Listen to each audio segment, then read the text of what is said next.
On reste dans le timing pour une prestation terminée pour fin décembre, courant janvier. Il est unique parce que c'est du sur-mesure, c'est un bâtiment qui est implanté dans un site, et un site très particulier parce qu'en fait il est à proximité du village Michelet qu'on avait construit qu'on a fini de construire en 2016.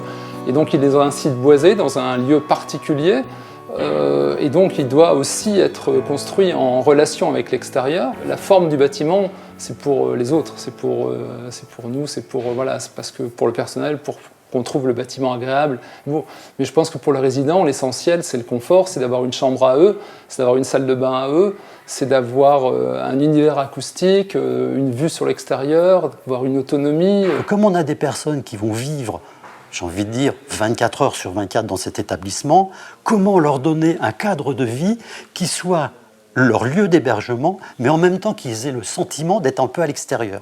Donc c'est pour ça qu'on a un bâtiment qui est très ouvert sur l'extérieur, et également avec le patio central, de telle manière qu'on ait une sensation ou un sentiment d'être à la fois à l'intérieur, donc la sécurité, mais en même temps d'être à l'extérieur, de façon à pouvoir vivre dans un lieu qui soit ouvert. C'est une création dans le sens où on ne part d'aucun modèle connu. C'est-à-dire qu'on part on fait vraiment un bâtiment en partenariat encore direct avec l'EIM, parce qu'on échange effectivement sur la façon de faire une chambre, parce que la chambre dans ce type de bâtiment reste le lieu de vie, donc le lieu premier en fait, le plus important. C'est là où le résident va passer une grande partie de sa vie.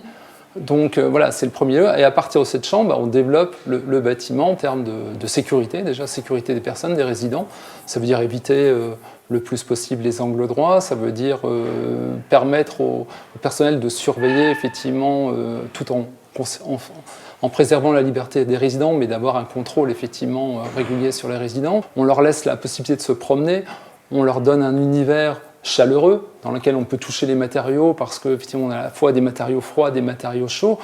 On a un chauffage au sol qui les permet de se mettre par terre s'ils ont envie. Donc l'objet de cette réunion, c'est de faire valider par les futurs utilisateurs à la fois les matériaux de finition du bâtiment et le matériel, à savoir le matériel qui va être utilisé pour les salles de bain, pour le fonctionnement de l'établissement. À côté, ici encastré, une prise pour mettre la douchette. On a la commande et on a effectivement la douchette ici, et en partie haute, une douchette fixe. Avec une température maxi réglementaire, et quand vous voulez faire marcher la douche, vous appuyez sur le bouton.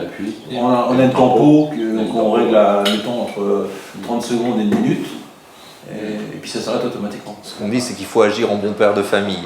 Donc concrètement, on ne va pas chercher l'économie à l'investissement, on va plutôt raisonner sur un coût de revient en long terme.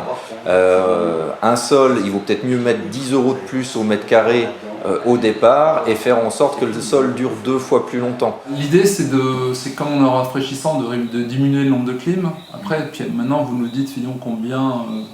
Alors ça veut dire quoi? Ça veut dire mettre du plancher rafraîchissant. S'il sera partout, il est partout, y compris dans les salles en question. Y compris dans les salles en question. D'accord. La clim, c'est vraiment pour le plus de confort. Ce ne sera pas le genre de personne avec qui ce sera forcément évident de faire comprendre ce genre de choses. Les particularités sensorielles font que pour certains, le chaud et le froid, c'est un petit peu difficile à traiter, à faire la différence. Donc à la rigueur, c'est peut-être plus simple de climatiser les deux pièces du dessus, du haut. Ça fera en plus un peu moins de tuyaux, de passage de gaine. La porte d'entrée des chambres, donc le fait d'avoir demandé à l'entreprise un vitrage d'une part plus sécurité plus le store, ça fait tripler le prix de la fenêtre, de la porte, pardon. Donc ça veut dire qu'on passe de 900, non pas tout à fait, j'exagère, de 900 à 2500. Ah oui, quand même. On est quand même pas loin de tripler. La question c'est est-ce que ça vaut le coup, et est-ce que par exemple le vitrage qui sera de toute façon sécurité, le vitrage de base il est sécurité, autant sécurité que celui des fenêtres, et est-ce qu'on garde le système de glissière ou est-ce qu'on passe au store intégré?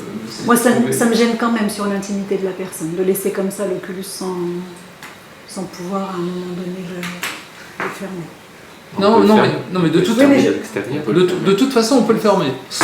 La question, c'est soit on le ferme avec une glissière, c'est-à-dire qu'en gros, je descends un petit volet devant l'Oculus, soit, et donc je pense qu'en période courante, c'est fermé, Oui. donc il n'y a pas de problème d'intimité. Il y a juste si, de nuit, si vous voulez surveiller un moment donné. Petit à petit, on évolue dans le choix des matériaux de bâtiment. Donc on passe effectivement sur le matériau des chambres. Donc dans les chambres, il y a le sol, les murs, la salle de bain, donc tout ce qui est matériel de salle de bain, équipement, donc les lavabos, la douchette, la prise, les interrupteurs, les matériaux de sol, les matériaux muraux. On propose une gamme de couleurs ou une gamme de matériaux au maître d'ouvrage, et le maître d'ouvrage, en coordination avec nous, choisit ce qui lui semble le plus pertinent pour le bâtiment, le plus solide. Nous, la question, c'est de la largeur surtout. La largeur des lits, c'est pour savoir si on met les prix. On met les prix de chaque côté des prises. Voilà, oui, sur le lit en 140. C'est bêtement ça. Oui, voilà une question que... La difficulté sur le choix des solutions, effectivement, c'est que ne sachant pas quelles vont être les singularités des personnes qui vont habiter, à chaque fois on est obligé de prévoir peut-être le plus, mais le plus ne doit pas non plus les contraindre.